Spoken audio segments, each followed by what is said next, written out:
నైమిషారణ్యంలో కూర్చున్న మునులు. వాళ్ళు ముక్కున వేలేసుకున్నారు. అన్న ఎంత మాటయా, జనమేజయుడు సర్పయాగం మొదలుపెట్టాడా, అందులోకి వచ్చి పావులన్నీ పడిపోతాయా, పావులన్నీ కాలిపోతాయా? అగ్నిహోత్రుడికి ఒక లక్షణం ఉంది, ఆయన హవ్యవాహనుడు కదండి. ఆయనలో ఏదైనా వేస్తే, వైదికంగా మంత్రం చెప్పి బ్రాహ్మణులు వేస్తే దేని కొరకు పుచ్చుకుంటాడంటే దేవతలకి పట్టుకెళ్ళి ఇవ్వడానికి. ఆయన ఎలా కాల్చాడు, జనమేజయుడు ఎలా చేశాడు ఈ సర్పయాగాన్ని, మాకు బాగా అర్థమయ్యేటట్టుగా మహానుభావ సౌతి ఏదా విషయాలు చెప్పి మాకు చెప్పమని మునులు అడిగారు. అడిగితే భృగువంశం దగ్గర ప్రారంభం చేశాడు.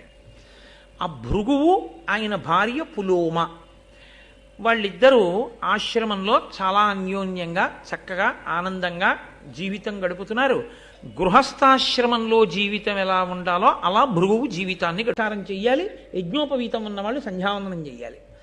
కాబట్టి ఆయన సంధ్యావందనం చెయ్యాలి కాబట్టి స్నానం చేయడానికి వెడుతున్నాడు. వెడుతూ ఆయన పరాకు దేనికి చెప్పాడంటే, ఆయన భార్య పేరు పులోమ, ఆవిడ్ని పిలిచి అగ్నిని జాగ్రత్తగా చూడు, నేను స్నానానికి వెడుతున్నాను అని చెప్పాడు. ఆవిడ అగ్నిని రక్షిస్తోంది. అగ్నిని రక్షించడం అంటే ఏం చేస్తారు? అగ్నిని పట్టుకుని ఉండరుగా. రక్షించడం అంటే కాస్త ఊక వెయ్యాలి, కాసిన అక్షతలు వెయ్యాలి. ఆడవారు ఎక్కువగా అందులో అక్షతలు సమర్పణం చేస్తుంటారు. కాబట్టి అక్షతలో ఊకో వేసి ఆవిడ రక్షిస్తోంది. ఈలోగా అగ్ని వెలుగుతున్నాడు అంటే వాళ్ళ దృష్టిలో ఎవరు వెలుగుతున్నాడు? ఈశ్వరుడే. అగ్ని ఉన్న చోట ఈశ్వరుడే. కాబట్టి ఇప్పుడు పులోమ రాక్షసుడు అని ఒక ఆయన ఉన్నాడు. ఆయన అదో చమత్కారమైన పేరు.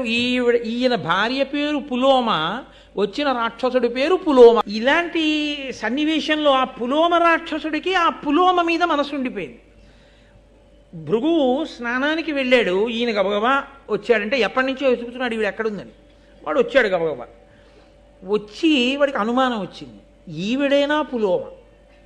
ఎందుకంటే ఆవిడే పులోమ కాదా తెలుసుకుని తన వ్యామోహ ప్రకటనం చేద్దామని.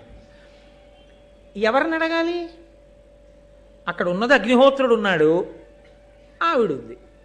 ఇప్పుడు అగ్నిహోత్రుడు ఈశ్వరుడు అన్న భావన వాడికి కూడా ఉంటే ఆయన మాట్లాడతాడరా, పలుకుతాడరా? ఆయన ఈమెయే పులోమ అని అనగానే ఆ రాక్షసుడు అన్నాడు,